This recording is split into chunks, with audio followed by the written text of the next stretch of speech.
Why are you here? Why are you here pushing America? That seems to be the question I get everywhere I'm going here. Yeah, so... we're traveling around making a documentary about America. And what was the reason for that in the first place? I mean, was it your brainchild? Yeah, I've been thinking about doing it for about 5 years. I think like a lot of Americans, I'm concerned about the level of political discourse. I love political discourse. I love social discourse. I think America's stronger when we kind of compete with ideas. But we've entered into an age of non-civility and where people don't really listen. Mm-hmm. All you have to do is read any comments page or something. People are just shouting at each other. And so it's not trying to get back to something as much as kind of refresh my memory of what the American value is. Mm-hmm. Because somehow it is endured in other equally trying times. Not everyone agrees that this is a trying time. I think this is a trying time for our country. So reestablishing sort of the American value root and then having the discussion about whether that's supposed to adapt or it's sacrosanct as a thing there's a sort of holiness in it and it's evolved over time, but at the end of the day it's about hard work and a certain kind of honesty. Yeah. So you believe it's still there, it's just a matter of getting back to it? I'm not sure, honestly. That's what they're looking to find out. I mean, 50, 60 years ago, I mean, obviously the Dust Bowl era, people knew how to grow their own food, people knew how to be self-sustaining, they knew how to live off the land. Now I think only 5% of the people in this country even know how to garden. Some of them are in Cushing, for sure.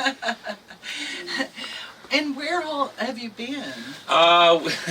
We wandered around Tennessee for a while, went down through Illinois into Tennessee, and then Arkansas, Missouri, and then we kind of wandered this way. No, I saw some video about you and bald knobbers. Yeah, that was sort of a joke on a joke. A joke on a joke within a joke. Do you really want me to explain that? Well, I don't know because I think penis early was morning involved. I'm not sure. Well, no, we could say that. Everyone likes peanuts. I'll give this the simple version. Okay, the FCC version. Please. I worked for a wrestling company called Impact Wrestling, and one of the talent, who was Scottish, wanted to cut a little video with me, and so we played a little joke where he was talking about the size of his penis, and I jokingly said that Marilyn Manson's penis was better, having never seen Marilyn Manson's penis.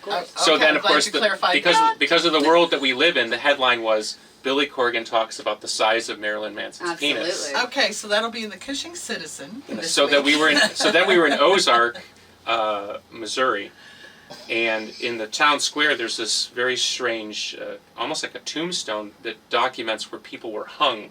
Yeah, the hanging tree, or the hanging spot or something.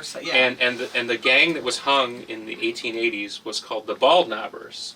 Uh-huh. And the Scottish call a small penis a baldy knobber or something. Oh. So I conflated those together, knowing that someone would run a headline, Billy Corgan talks again about the size of Marilyn Manson's penis. Whatever gets them to read it, right? That's the world that we live in. So you can see why I'm doing a documentary about America, trying to get back to some sort of value system. Change the headlines. Yeah, and we just lost them all here at the Kush. I'm very sorry, yeah. So well, it is after 9 a.m. I think we can go a little more. And I brought it up. Yeah, that's right. The kids are in school. Well, the kids probably know more about it. Oh yeah, yeah. We'll be transcribing this. No, anyway.